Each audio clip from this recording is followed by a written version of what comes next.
investments and things like that. Just instead of like just being brought up in a regular school system. That's one. And then once you acknowledge the fact that you were, I'm looking for the word, misguided, like not taught the right way. I know there's a word for that. I just can't think. Miseducated. There you go. Yeah. Sorry, that bottle. Anyway, miseducated. Yeah, you just have to acknowledge the fact that you've been miseducated, number one. Number two, once you realize you've been miseducated, you come with a plan to re-educate yourself. Number three, don't be afraid to ask for help. Number four, stop being lazy and just get to work. That's it. And number five, boss up with your bitch ass. Surround yourself with like-minded people, too. Other thing also. And you'll be all right. You'll be good. But that whole mentality of, it's over, might as well just get my ass kicked. I mean, it's something as simple as elementary school, like a bully picking on you. Eventually, you're going to have to knock his ass out. Or you're going to get picked on every day and just commit suicide. Some people do that, you know. Yeah, I'm noticing, like, the rate of, like, black suicides. Because as far as I can remember, that was white people shit. Yeah. I was like, look, like, if I try to kill myself and I fucking fail, my parents are going to kill me. That was the nigga mindset. You know what I mean? What the fuck you doing? Embarrassing me out here. Oh, man. Yeah, eventually you're going to have to fight back and just knock the bully out. So it's like something as simple as that. Same thing. Yeah, you know what I'm saying? And it's just crazy. Like that whole... It makes me sick to my stomach, low-key. Not even low-key, like high-key. And then at the video, they had like a little excerpt with Tone Talks, which I've seen him before. He's been on a couple shows. I think I know his name's Antoine, but it's Tone Talks. That's his platform. And a lot of things that he talks about is always just like how niggas had making shit. Like it was a cutoff between when Jay-Z, Ice Cube, and somebody else was born to like we can't get wealth. And I'm just sitting there like, the fuck you talking about? This niggas is like making money, like millionaires, or for selling sneakers and shit, like in high school. You know what I'm saying? Like, what are you talking about right now? So, you know, it's just, again, that whole negative mindset is just, it's terrible. It's toxic. I mean, one, we definitely got to be realistic, but at the same time, like, you can go as far as your expectations, as far as, you know, your mindset. So niggas out here limiting themselves. It's bad enough, you know what I'm saying? We had the slavery, the black codes, the Jim Crow, and all this other shit, you know what I'm saying? And then we've moved so far beyond that, and we still have this fucking loser mentality. Like, that's fucking trash. That is fucking trash. Right. I actually want to speak on another limitation is a lot of people try and be like somebody else that they see who they think may be successful. And as long as you're trying to fill somebody else's shoes, you're never going to fill those shoes. So my parents, you know, they used to hit me with this little quote. It's like, if you aim for the stars and land on the moon, at least you're amongst the stars.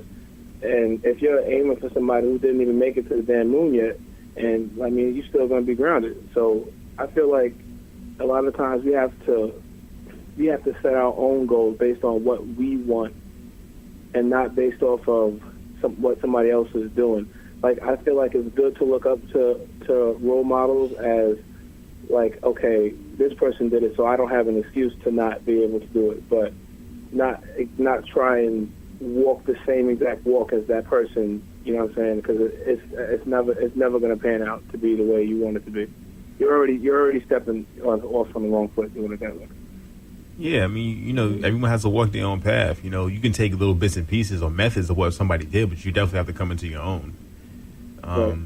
Yeah, but I'm just thinking, like, I mean, growing up, I never got that whole talk of, oh, I gotta work twice as hard, whatever. I was told verbatim, you can do whatever you put your mind to. And whatever you put your name on, you know what I'm saying, like, have pride in that shit. That was what I was taught. I remember 15 years ago, 15 years ago, me and my family was going, like, cross country. It was it's my grandma, my aunt, my cousins, and my two brothers or whatever. And we stopped at the McDonald's to go to the bathroom. My grandma wasn't with the fuck shit. And we in some red state. I want to say it was Arizona. Or it was a red state. So somebody pulls up next to us in the little 4x4 joint with the Confederate flag, whatever. And I'm like, oh, snap. Like, I was like, Grandma, that's whatever. She goes, okay. And, like, I've been dealing with that my whole life. It ain't nothing. So my grandma had a little handicap sticker on the thing. So she was parking in a handicap spot. So dude tried to press her. And the way that she handled herself, like, set a precedent. Like, I didn't get that shit till, like, this year. Like, you know, that happened 15 years ago, but, like, it finally hit me, like, this year. You know what I'm saying? That the way that she handled herself, it wasn't just about that encounter. It was about, you know, how you interface with the white people in front of, you know what I'm saying, like, your offspring or, you know, your legacy. You know, like, to let them know that inferiority complex is bullshit. Like, you can't have that. You know what I'm saying? Like, it's just, again, like, she handled herself. She was a little snarky, but I mean, she not with the fuck shit. But, you know what I'm saying? Like, she stood her ground and he backed the fuck off. It's crazy. I remember I was about to hop out the car. She was like, you don't sit your ass down. I was like, oh, all right. That's when being a thug was cool. But the point is, you know what I'm saying, you gotta, our children are watching. Not only are our children watching, other children are watching us, and we have to get the fuck together. That whole loser shit, the whole I'm gonna march, the whole I need a safe space in a white owned anything. Like, get the fuck out of here. Like look at the flip side. Let's say, like, you know, we're quote unquote running the world. We have all these institutions and other shit like that, and then other people are trying to, you know, come through and, like, you know, make it for themselves, and, you know, may potentially pose a threat to the structure. I'm sorry, like, you gonna have to make your own shit like we did. You know what I mean? Like, I'm not gonna say I would never hire a white person, but you wouldn't be the first candidate. You know what I'm saying? Like, I would probably hire, like, offer referrals to somebody that I knew, like, you know, that would put in a good word. You know what I'm saying? I'd rather have more people, like, working and, you know, maintaining what we got and maintaining our greatness than, you know, just having somebody else that may potentially try to infiltrate our shit. I mean, we go through his... Go ahead. That kind of even upsets me, the fact that we even have to think about that. Like, if we have an all-black staff, so the fuck what? You know what I'm saying? How many and I'm not trying to, you know, do the piss-a-pat thing or whatever, but I mean, in all actuality, how many businesses don't hire, you know, they'll just, you know, just fill in the one for, you know, so that they don't get in trouble. You know what I mean? It's like, it's not really a thing that we should have to explain. If I want to hire a bunch of black folks, I'm going to do that. If they're all qualified, I don't see why, you know, this. I don't even understand how this reverse racism talk is really, you know, something that's real. Man, bruh, I look at it like this. Would you trust a nigga to make your egg foo young or your poo-poo platter? Yeah, I mean, I'm going to taste this shit. Oh, yeah. If you went to a Chinese restaurant and you saw a nigga in the kitchen. I mean, I'm gonna be a little skeptical at first, but I'm gonna try it. It depends. If I'm going to a Chinese restaurant and I see a black person in the kitchen, I'm gonna question it or whatever. But, you know, 9 times out of 10, I'm being brought there anyway by somebody else. So I'm not. I would assume that he's a janitor. I'd be like, look, 1, are you here against your will? And 2, do you know karate? I just assume he's a janitor. I'd be like, my man. Nigga, we free now. What you doing? Yeah, go ahead what you're saying, though. It all depends on the type of business you're running, but, you know, like I said, it shouldn't even be a question. I'm not about to sit here and explain to anybody unless somebody comes in with some paperwork, some saying that I have to do this. Okay, I'll abide by that. But if I have well-qualified black candidates that I can hire for any position I'm trying to fill, they're getting that spot, like, point blank period. And to keep it a buck, affirmative action kind of just, it doesn't really benefit anybody but white women, because what happens is, like, it basically forces somebody to, you know, put somebody in a position whether they're qualified or not. So then, like, it already perpetuates the stereotype of, oh, he's only here because of that and he's not even good enough. You know what I mean? And again, like, there's definitely people that are qualified, but it kind of says that it puts a bad taste in your mouth. Pause if necessary. Sade? Sade? That participation trophy. Hey, Sade, you there? Yeah, I'm saying. Okay, because you're kind of quiet. I know if you... Sorry. No,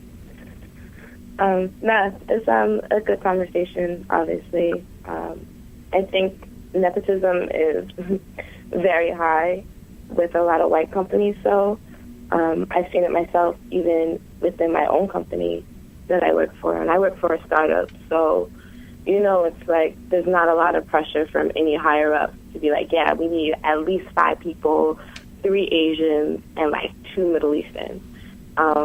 It's basically whoever we can get as fast as we can get. And after their layoff a couple of months ago, we're down to about 3 black girls in that office, me being one of them. And so it kind of looks like that they've only kept us just because it's like, oh, we kind of need one or else we look pretty racist. And it gives off that mindset of like, well, are you just here because, they need a couple of colors in their little Instagram page, or they need some color on their Facebook page, or they want to show partners that it looks good. And it's also kind of sad too, because I feel like, I don't know if anybody else ever feels like this if they ever work in a corporate office. I just feel like I have to try twice as hard. I've never grown up with that whole talk about, like, you got to be 3 times as good as them, 4 times as fast. Like, it's always been, you work hard, you reap the benefits of whatever your work gives you. But lately working as an adult, it's kind of like, shit, I got to try really hard just to prove that I am qualified, just to prove that I went to school, just to prove that I paid attention in school, and just to prove that I'm worth the salt and I'm worth the check that you're giving me. And it kind of gets kind of frustrating, and it does make you want to, I don't know if anybody else felt like this, but I sometimes want to just quit and be like, fuck it, let me collect those government checks, because I see girls out here getting $1,000 leaves and buying $100 worth of food every week. Like, yo, let me get those checks and let me sit on my ass, because it seems so much easier than just, doing the work. And I think a lot of people have that mindset. I know within my own family, my aunt has that same mindset. And she grew up in a household where my grandmother was in the corporate office. And she worked hard for her money. And she was the first in her community to go to college. So, to see that, and then to see my aunt being like, nah, I have my 4 kids, give me my money. And, it's kind of disappointing, but I can see that everywhere I go. In certain places that I go in Brooklyn. It's like, fuck it, I'm not going to work for this. Especially if they're giving money away for free. Get out of here. Yeah, the whole welfare system is what broke up the black family. Like, we survived slavery, we survived all that shit, but the welfare fucked it up, because basically, like, you have a surrogate parent in the government or the state. You know what I'm saying? And then, like, you can get more money just, getting knocked up and, having no man in your house than, the dude can actually provide. So, I know, like, all throughout 90s rap, all I heard was niggas saying, I ain't got no dad, fuck that nigga, he a faggot, he this, he that, leaving my family, he's a coward, blah, blah, blah. But then it's also like, one, it may have just been, he may have been a deadbeat, he may have, she may have ran him off. It could be a combination of things. Well, crack had something to do with that, too. Yeah, the war on drugs played a big role. Yeah. The war on drugs. And how they victimize everybody with their crack, but now everybody's on fucking heroin, and it's affecting the other, it's affecting white folks, and now they want to victimize it. They criminalize one, they victimize the other. How devastating that era was. Like, this, you probably killed off the next, I won't say next, the president of the United States, the future black, before Obama. I wouldn't say that, but like, you probably killed off like a successful lawyer, or like somebody that somebody could really look up to. Like, you probably just killed them off because they was hooked on crack. Like, this messed up their whole family. The grandfather probably was on it, father was on it, probably sold it to their own family members. Like, that did some serious damage. Like, yeah, it did. And the crazy thing is, like, because with heroin, like, you will die. You know what I'm saying? Yeah. It's not to be fucked around with, but with crack, like, you won't, like, OD. So it's like that problem is still there, and it's a perpetuating problem. Right. You know what I'm saying? I know people that, no names, of course. I know people that their mom fucking took their lunch money to go buy crack. and shit like that. Like I wasn't around in the